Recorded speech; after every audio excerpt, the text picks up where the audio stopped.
আসসালামু আলাইকুম, আশা করি সবাই আছেন। দেখতে পাচ্ছেন আরেকটা গাড়ি নিয়ে আসলাম, ট্রাফি মহামান ডি 5450 DI। গাড়িটি ফুল ফ্রেশ কন্ডিশন আছে, মালিক পক্ষ থেকে জানা হয়েছে। হুমায়ুন কবির ভাই মালিক, তিনি একজন ব্যবসায়ী, অল্প কিছু হলেই তিনি ছেড়ে দেন গাড়ি। আর গাড়িটি সাগর পারে চলছে, কোম্পানির 3 বছর ধরা ছিল, 19 সালের মডেল। গাড়িটি 19 সালের মডেল, 3 বছর 3 বছর কোম্পানি ধরা ছিল, সাগর পারে গাড়িটি চলছে। আর গাড়িটির লোকেশনের কথা বলছে, গাড়িটির লোকেশন কিশোরগঞ্জ হোসেনপুর জেলা, কিশোরগঞ্জ হোসেনপুর জেলা। আর যারা বিজ্ঞাপন দিবেন, অরিজিনাল ভিডিও দেবেন আর 100 কোটি টাকা দেবেন, তাছাড়া আর ভিডিও ছাড়বো না, কারণ আপনার জন্য এর আগে মনিটাইজ পায়নি চ্যানেলের, এই জন্য আর মাংনা দিব না।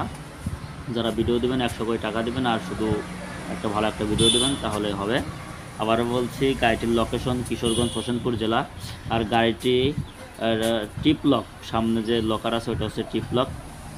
আর যারা গাড়ি বেচা কিনা করবেন তারা হচ্ছে হুমায়ুন কবির ভাইয়ের সাথে যোগাযোগ করবেন, নাম্বার আছে তার 56 নাম্বার দেওয়া আছে, ওনার সাথে যোগাযোগ করবেন। গাড়িটির দাম রাখা হয়েছে 3,70,000 টাকা। অল্প কিছু দামাদামির অপশন আছে, 3,70,000 টাকার মধ্যে গাড়িটির অল্প কিছু দামাদামির অপশন আছে। গাড়িটি 19 সালের মডেল, আবারও বলছি, কিশোরগঞ্জ হোসেনপুর জেলা। হুমায়ুন কবির ভাই, ইনি বডি পুরোটা সব কিছু বেচা কিনা করেন। সবাই ভালো থাকবেন।